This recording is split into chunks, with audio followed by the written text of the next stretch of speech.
السلام عليكم.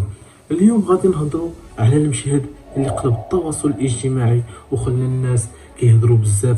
المشهد اللي فيه دنيا بوطازوط كتذبح الحولي في مسلسل الدم المشروك. في احد الحلقات كان المشهد اللي فيه دنيا بوطازوط كتمسك المشير وكتذبح الحولي بيديها، والناس شافوا هاد اللقطه وتفرقات الاراء بين اللي كيشوف عاديه وبين اللي قال علاش امراه كذبح الحولي. راه في التقاليد المغربيه الذبيحه للرجال. التقاليد المغربيه واش بصح المراه ما عندهاش الحق؟ في المجتمع المغربي الذبح عنده طابع رجالي، وديما كنشوف الاب ولا الجد ولا الاخ الكبير هو اللي كيذبح في الاعياد والمناسبات، او ولا العقيقه تبقى هذا الدور مكون للرجال.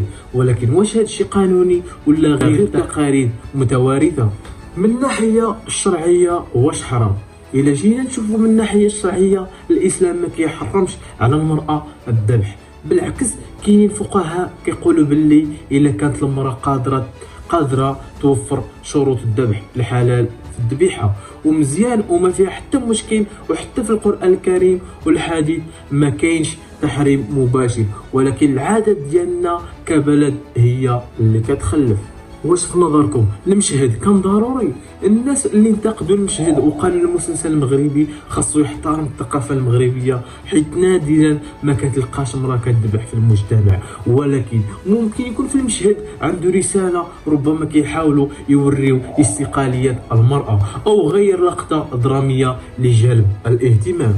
الخلاصه من هذا الفيديو ولا من هذا الموضوع، واش المراه تذبح الحولي ولا عادي، ولا خاصنا نحافظوا على التقاليد ديالنا؟ كتبوا لي رايكم في الكومنتيرات وخلوا لي نعرفوا شنو هو اللي كنشوفوا في هذه القضيه. والسلام عليكم.